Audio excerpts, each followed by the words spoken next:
La restauration de la grande pendule astronomique de Louis XV, qu'on appelle aussi la pendule de passement du nom de l'ingénieur qui l'a conçue, est une grande première, puisqu'en fait il s'agit de la première restauration fondamentale de son histoire moderne. Alors fondamentale parce qu'on va la démonter et déposer entièrement à la fois les éléments de bronze mais aussi le mécanisme, ce qui n'est pas une simple affaire pour une œuvre aussi complexe.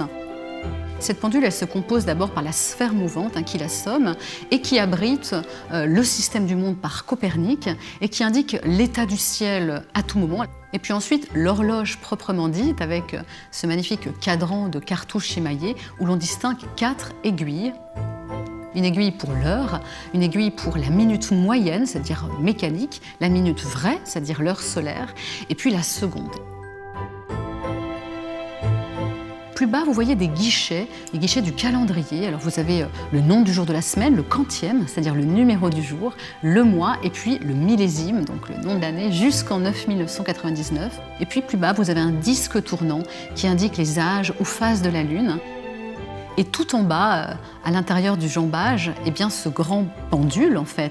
Et c'est ce qu'on appelle un pendule à grille, c'est-à-dire à compensation thermique. Il est composé de 2 sortes de métaux, l'acier et le cuivre, qui ont des coefficients dilatateurs différents. Ce qui fait qu'avec les changements d'hygrométrie et de température, eh bien, la longueur active du balancier, qui fait à peu près 1 mètre, reste d'une absolue précision. C'est ce qu'on appelle aussi un régulateur, donc une grande horloge de précision.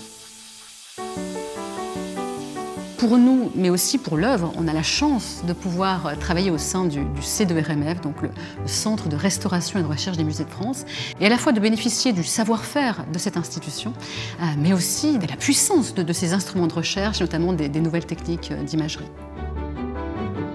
Il faut bien s'imaginer qu'une grande restauration, aujourd'hui, c'est toujours pour un conservateur, mais aussi un restaurateur, un moment d'intimité privilégié avec une œuvre. Parce que on la regarde autrement, en fait. Autrement aussi par le biais de ces nouvelles techniques d'imagerie, l'endoscopie, la microscopie USB, la radiographie et autres.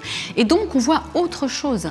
Autre chose, c'est des inscriptions qu'on ne voyait pas, c'est des traces d'outils, c'est finalement tous ces secrets d'atelier. Et ce nouveau regard, c'est aussi tout un nouveau champ d'études qui s'ouvre. Nous allons par exemple mener des études de tracéologie sur Caffieri, le bronzier, pour ensuite essayer de les comparer avec des autres œuvres qui ne sont pas signées. Le but là, c'est de travailler avec le générateur de vapeur pour essayer de valoriser notamment les dorures. Dorure qui est constituée en fait de 3 chromatiques différentes. Pour l'une, on est sur des parties brunies. La seconde, c'est une partie satinée et vous avez des parties mates qui sont travaillées à la ciselure. La seconde étape du générateur de vapeur, c'est plutôt pour nettoyer, révéler les brunis, pour essayer de créer un jeu chromatique, d'avoir vraiment une profondeur dans la dorure, en travaillant sur le moindre petit décor, notamment les grains que vous avez ici, le jambage, toute la totalité du jambage, l'élément rubané que vous avez à cet endroit-là, et puis les garnitures principales qui entourent et qui créent en fait cette harmonie. Cette pendule, c'est un long travail obstiné, 35 ans de création, de la part de l'ingénieur Claude Siméon Passement, ingénieur du roi, qui a passé 20 ans au calcul de la sphère mouvante, 12 ans à établir d'ailleurs les tables astronomiques sur un si grand nombre d'années, c'est-à-dire près de 10 000 ans, puisque la pendule est faite pour durer jusqu'en 9999. Puis ensuite, c'est l'horloger Louis Dottiot qui a passé 12 autres années pour exécuter et combiner le mouvement. Et ce mécanisme a été ensuite examiné et puis approuvé par l'Académie royale des sciences, selon d'ailleurs l'inscription qui figure au dos de la pendule, le 23 août 1749. Et il faut bien comprendre que c'est ce mécanisme donc, tout à fait génial qui a été acquis par le roi et ensuite seulement il a commandé la boîte en bronze, selon le dessin d'ailleurs qu'il a lui-même choisi. Et cette arrivée de cette, comme on disait, machine merveilleuse au château eh bien, a été abondamment racontée dans les gazettes. Et, alors évidemment, si c'est une star aujourd'hui, on voit qu'elle était aussi à l'époque. Et ça donne aussi une idée de l'aura que pouvaient avoir les objets d'art, en tout cas les objets d'art exceptionnels au XVIIIe siècle. Cette première phase de restauration nous a déjà appris beaucoup de choses. D'abord, on a pu redécouvrir cet exceptionnel effet de satiné du travail des bronzes, qui est vraiment d'une très grande beauté. Nous avons aussi redécouvert ce mode de démonstration de la pendule, qui convient parfaitement aussi à son usage à Versailles. C'est-à-dire qu'en fait, avec un système très rare, de triple désengrenage, eh bien, toute la mécanique céleste peut être commandée à la main. Et donc, on peut, sans perdre la position initiale, et là la nouveauté, eh bien, accélérer dans la marche du temps pour prévoir aussi, par exemple, les éclipses sur plusieurs siècles ou au contraire rétrograder. Bien qu'avec ce mécanisme tout à fait prodigieux, eh bien, on a dans une même ligne, en quelque sorte, l'infiniment grand avec le système solaire et puis l'infiniment petit avec la seconde qui sont reliés. Et cette pendule, elle résume en quelque sorte eh bien, la somme des savoirs de l'époque.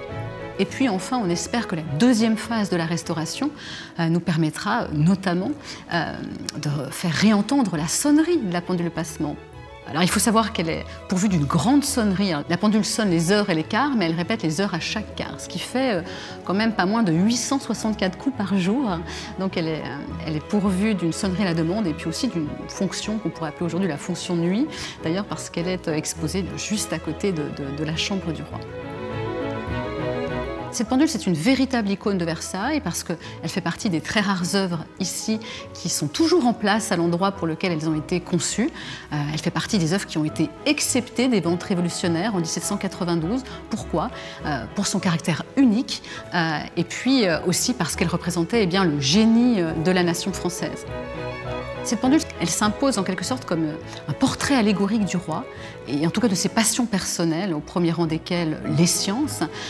C'est bien entendu une icône du style roca, et comme on le voit avec ce formidable écrin de bronze, qui est une véritable sculpture à la fois architecturale, organique.